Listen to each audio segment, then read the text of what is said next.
अगर आज खुदा इस पवित्र हैकल में आपसे कुछ मांग रहा है तो हम बहुत ही भाग्यशाली हैं, हम ब्लेस्ड हैं, हम आशीषित हैं कि परमेश्वर पिता आज हमसे बातचीत कर रहा है, वो आज हमसे कुछ मांग रहा है। इसलिए दाऊद भी अपने वचन पे कहता है, मैं उसे कुछ भी ना दूंगा, मैं उसको मूल्यवान दूंगा। क्या आज हम कहते हैं कि हम उसे कुछ भी ना देंगे, परंतु हम उसे मूल्यवान देंगे। आज मैं आपसे कहूंगी, मात्र मांगने पर विश्वास ना करें, परंतु देने पर भी विश्वास करें, क्योंकि मांगने वाली चीजें हमारे नोटबुक में लिखी जाती है, परंतु देने वाली चीजें खुदा की नोटबुक में लिखी जाती है। आमीन। आप सब एक वचन निकालिएगा मेरे साथ, कुलुस्सियों की पत्री उसका 3रा अध्याय, उसका पहला पद और उसका पहला और दूसरा अध्याय, कोई से पढ़ दे। कुलुस्सियों 3 उसका पहला और दूसरा पद। अतः जब तुम मसीह के साथ जिलाए गए तो स्वर्गीय वस्तुओं की खोज में रहो, जहाँ मसीह विद्यमान है और परमेश्वर की दाहिनी ओर बैठा है। पृथ्वी पर की नहीं परंतु स्वर्गीय वस्तुओं पर ध्यान लगाओ। क्या लिखा हुआ है? पृथ्वी पर ही नहीं परंतु स्वर्गीय वस्तु पर ध्यान लगाओ। हमें स्वर्ग की वस्तु पर ध्यान लगाना है, पर हम क्या करते हैं? हम हमेशा पृथ्वी की वस्तुओं पर ध्यान लगाते हैं। खुदा का कलाम हमें बताता है, परमेश्वर पिता ने यरदन नदी से अपनी सेवाएं प्रारंभ की थी, उसका अभिषेक हुआ और आप सब जानते हैं अभिषेक के बाद उसने अपने अधिकारों का पालन किया।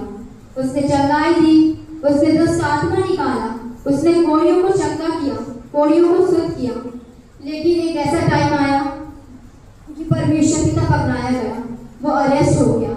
जैसा कि हमें बाइबल बताती है, वो मारा गया, गाड़ा गया और तीसरे दिन मृतकों में से जी उठा। और मृत्यु से जी उठने के बाद परमेश्वर पिता 40 दिन और 40 रात उनके साथ रहा। और उन 40 दिनों में जो उसने बातें कही कि मैं जा रहा हूँ और ऊपर जाकर मैं सामर्थ भेजूंगा और वो तुम्हें मेरा गवाह बनाएगा। आज हमारे पास कईयों के पास गवाही है, पर बहुत से ऐसे लोग हैं जिसके पास गवाही नहीं है, सामर्थ नहीं है, आशीष नहीं है। क्यों? क्योंकि हमने स्वर्गीय वस्तु पर ध्यान ही नहीं दिया कभी।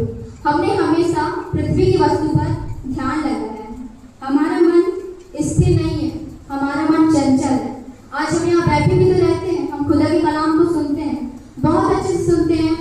हमें सिखाया जाता है हर चीज, वो आत्मा के डॉक्टर को सिखाया जाता है।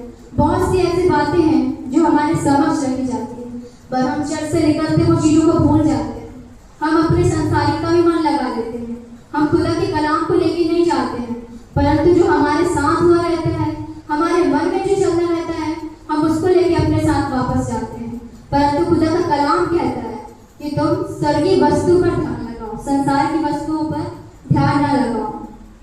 आज परमेश्वर पिता सिर्फ और सिर्फ हम सब से अटेंशन चाहता है, वो इसलिए को चाहता है, वो कहता है मेरे बेटियों और मेरे बेटियों मुझ पर विश्वास कर, मेरे पर विश्वास करेगी मैं तेको वो हर चीज दूंगा। क्योंकि खुदा का कलाम कहता है विश्वास अनदेखी वस्तुओं का प्रमाण है। अगर हमारे पास विश्वास है तो हम अनदेखी वस्तुओं को देख सकते हैं। बहुत सी ऐसी चीज है जो हम कर सकते हैं, परंतु हमारा विश्वास ही बहुत कमजोर है। और आज हमारे पास खुदा को देने की